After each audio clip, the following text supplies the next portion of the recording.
भीड़ भरे स्टेशन पर यह आदमी जोर से चिल्लाता है। इसकी आंखें अजीब तरीके से चमकने लगती है और वहाँ के सभी लोग इसके कंट्रोल में आ जाते हैं। लेकिन एक छोटे बच्चे को ये कंट्रोल नहीं कर पा रहा था, तो ये उसकी माँ को कंट्रोल करके उसके बच्चे को ट्रैक पर फेंकवा देता है। कहानी की शुरुआत एक मार्केट से होती है, जहाँ एक लेडी अपने बच्चे के साथ घर जा रही थी। तभी उसका बच्चा नीचे गिर जाता है। इसका नाम चोई है। इसकी एक टांग नकली है और इसकी माँ हमेशा इसकी आंखों पर पट्टी बांध कर रखती है। माँ चोई को खाना खिला रही थी, तभी उसका पिता भी घर आ जाता है। उसके पेरेंट्स में आपसी झगड़े होते रहते थे। आज भी ऐसा ही हो रहा था, जिसमें पिता उसकी माँ पर हाथ उठा देता है। चोई से यह बर्दाश्त नहीं होता और वो अपनी आंखों से पट्टी हटा देता है, जिसके बाद वो अपने पिता को वश में करके घर से बाहर ले आता है और बीच सड़क में उनके ही हाथों उनकी गर्दन तोड़कर मार देता है। चोई की माँ उसे नदी किनारे ले जाती है और उसे मनहूस कहकर उसका गला दबाने लगती है, लेकिन तभी चोई उसे भी वश में कर लेता है और उसे दूर भेजकर वहां से भाग जाता है। दरअसल चोई अपनी आंखों से किसी का भी माइंड कंट्रोल कर सकता है। इसके बाद कहानी कई साल आगे बढ़ती है। चोई अब बड़ा हो चुका है। वो अब अपनी शक्तियों का यूज करके अमीर लोगों को लूटता है। उधर एक ग्यून नाम के आदमी को दिखाया जाता है, जो कि एक कबाड़ी का काम करता है। इसके दो दोस्त बॉब और अली हैं। तीनों दोस्त छुट्टी वाले दिन खूब एंजॉय करते हैं। रात में जब वो ग्यून को घर छोड़ने जाते हैं तो एक गाड़ी उसे उड़ा देती है। अली और बॉब उसे हॉस्पिटल लेकर जाते हैं, जहां अली उसे कहता है कि तुम्हारी किस्मत अच्छी थी जो तुम बच गए। ग्यून अब तेजी से रिकवर करने लगा था, लेकिन अब उसे काम से निकाल दिया गया था, इसलिए वो अपने लिए काम ढूंढने लगा। उसे एक पॉन शॉप का ऐड दिखता है। वो वहां पहुंच जाता है। वहां वो माइक नाम के बंदे से मिलता है, जो उसे बताता है कि हम लोगों को कीमती सामान के बदले पैसे देते हैं। माइक उसे अपनी बेटी से मिलाता है, जिसका नाम युंग है। वो कहता है कि हमारी दुकान से पैसे गायब होते रहते हैं। हालांकि यहाँ सीसीटीवी कैमरास भी हैं, लेकिन उनमें भी हमें कभी कुछ नहीं मिला। अगले दिन से ग्यून काम पर आने लगता है। युंग उसे बताती है कि मेरा सपना एक एयर होस्टेस बनने का है। उन दोनों में अच्छी दोस्ती हो गई थी। एक दिन बॉब और अली ग्यून से मिलने आते हैं। वो सभी शॉप पर ही सबके साथ खाना खाने लगते हैं। तभी चोई वहां आ जाता है और उन सभी का माइंड कंट्रोल कर लेता है। फिर वो माइक से तिजोरी से पैसे निकलवाने लगता है। ग्यून को कुछ अजीब लग रहा था, क्योंकि वो अपनी कॉन्शियस में था, लेकिन उसकी बॉडी को वो नहीं हिला पा रहा था। तभी उसने पूरा ध्यान लगाकर अपनी बॉडी पर भी कंट्रोल वापस ले लिया। ये देखकर एक बार के लिए चोई भी डर गया। ग्यून देखता है कि आसपास सभी हिप्नोटाइज्ड हैं। चोई को समझ नहीं आ रहा था कि आखिर ये मेरे बस में क्यों नहीं आ रहा। तभी वो अली और बॉब से उस पर हमला करवा देता है। इसके बाद वो युंग से उसकी पीठ में चाकू मरवा देता है,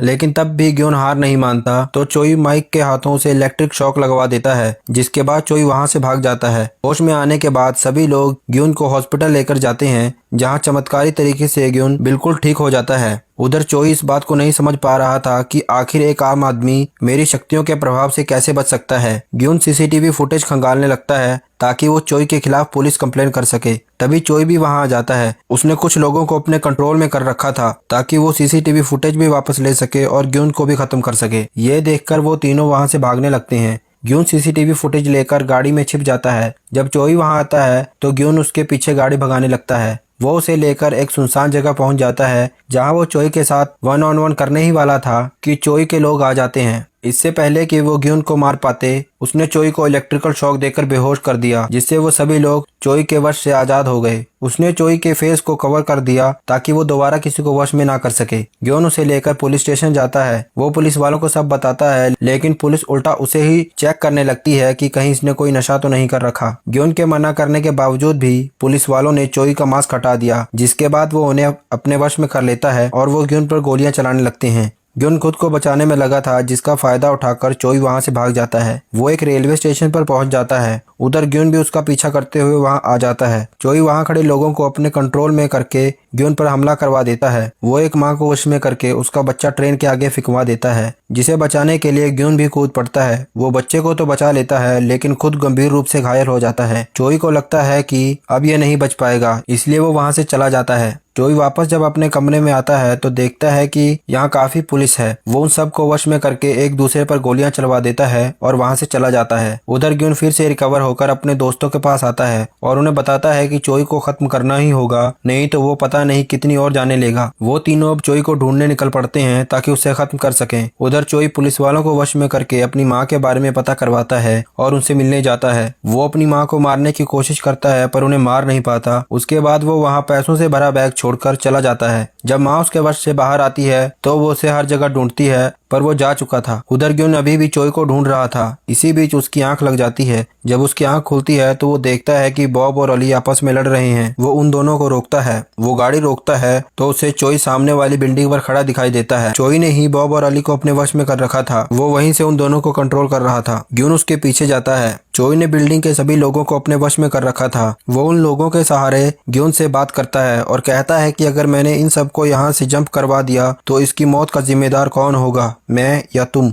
उसकी वार्निंग के बाद भी ग्यून वहां से नहीं जाता तो चोई एक एक करके सबको नीचे गिराने लगता है। चोई वहां से बाहर आ जाता है जहां बॉब और अली उस पर हमला कर देते हैं। जब ग्यून वहां आता है तो उसे वहां कोई नहीं दिखता। उसे अली का कैमरा मिलता है जिससे उसे पता चलता है कि चोई ने उनको किडनैप कर लिया है। वो उनको ढूंढने लगता है। फिर वो हताश होकर वापस शॉप पर चला जाता है। अली और बॉब उसे वहीं दिखते हैं जिनके गले में रस्सी डालकर उन्हें लटकाया गया था। जैसे ही वो उन्हें बचाने की कोशिश करता है तो चोई उस पर पीछे से हमला करके उसे बेहोश कर देता है। जब वो होश में आता है तो देखता है कि उसके गले में भी रस्सी डली हुई है। इसके बाद चोई उनके नीचे से स्टूल हटाकर उन्हें मरने के लिए छोड़ जाता है। ग्यून किसी तरह अपनी रस्सी खोलकर खुद को तो बचा लेता है लेकिन वो अपने दोस्तों को नहीं बचा पाता। उधर चोई यूंग को अपने वश में करके अपने साथ ले जाता है। तभी ग्यून भी वहां आ जाता है और उसका पीछा करने लगता है। उसे पता था कि चोई यूंग को भी मार देगा, इसलिए वो कैसे भी उसे बचाना चाहता था। चोई का पीछा करते हुए वो एक बिल्डिंग में पहुंच जाता है जहां सभी लोग चोई के वश में थे। वो ऊपर जाता है जहां चोई अकेला खड़ा था। वो दोनों लड़ने लगते हैं। वो उसे लगभग मार ही चुका था कि तभी चोई उसे कहता है कि